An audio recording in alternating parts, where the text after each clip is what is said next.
London.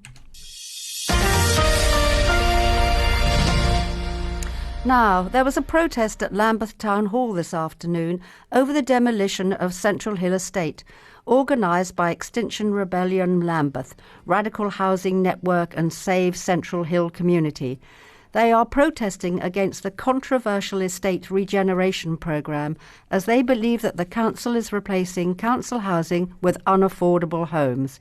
We've got Luke from Save Central Hill Community and with us now to tell us more. Hello, Luke. Hi, how are you doing? We're doing fine. And you? So do tell us, what brought you out to protest today? Tell us about it. Okay, well, in Lambeth in 2012, the council made a decision that they were going to demolish 6 council estates. And this was presented to residents on the estates as the phrase that we hear all the time in London and throughout the UK, which is your home is going to be regenerated. So these estates were earmarked for regeneration. If you look at the original decision, really it was just a decision based around the fact that in the current climate, council estates are often seen as brownfield sites, or this whole idea that came from the sort of austerity era that council estates are sink estates and that they're really just sort of unwanted sort of eyesores, which need to be turned into basically an asset for councils to basically sort of balance their books and use as a sort of bit of public property that they feel they're in the position to sell off. So this basically comes down to the fact that this is what we see as just another wave of social cleansing that's going on in London, particularly in Lambeth, Southwark. Central London boroughs are demolishing as much of their council stock as they can and moving people out, promising them all sorts of things, but really turning council housing and social housing into mostly, property speculation deals for big developers. So would you definitely be moved out of your homes? I'm part of the campaign which is saying that this estate should be refurbished. Yeah. So I would say that there's very little guarantee that people on estates like this would be given a secure tenancy. Able to return to once they'd demolished it and built some apparently lovely modern flats.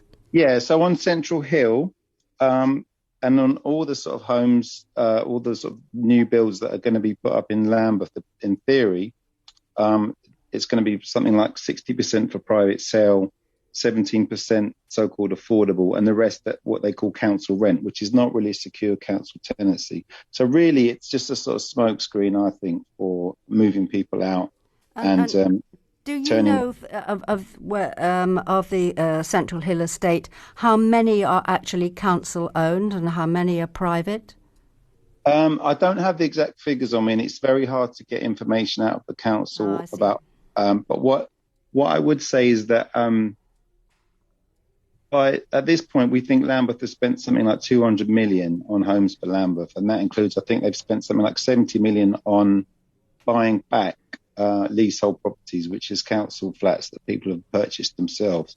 So people are moved off the estate, leaseholders are moved off, elderly residents are moved off, people who protest are moved off, and then a lot of these flats are left empty. So whereas we're told that this is a sort of response to homelessness, in fact, this is actually making the homeless crisis worse, because really the problem with homelessness is a lot of it is to do with empty properties.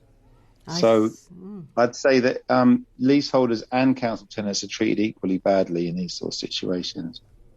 And how many protests have you had about this particular? When are they hoping to demolish the building? Well, the decision to demolish Central Hill Estate was made in 2017, but there's no master plan for the estate. So what the council are doing now in Lambeth is what we call salami slicing, like at Cressingham Gardens and Central Hill, where they'll take one small bit of the estate and give themselves planning permission to demolish part of it. So there's one building on Central Hill, Trustloaf House, which was a nurses' hostel, and that is now been boarded off and emptied out. And it was a nurses' hostel, then it was used as temporary accommodation. And the council are busily sort of going through all the mechanisms they need to perform in order to give themselves planning permission to actually demolish it. And this is a process where they pay Savills to advise them on their own planning process.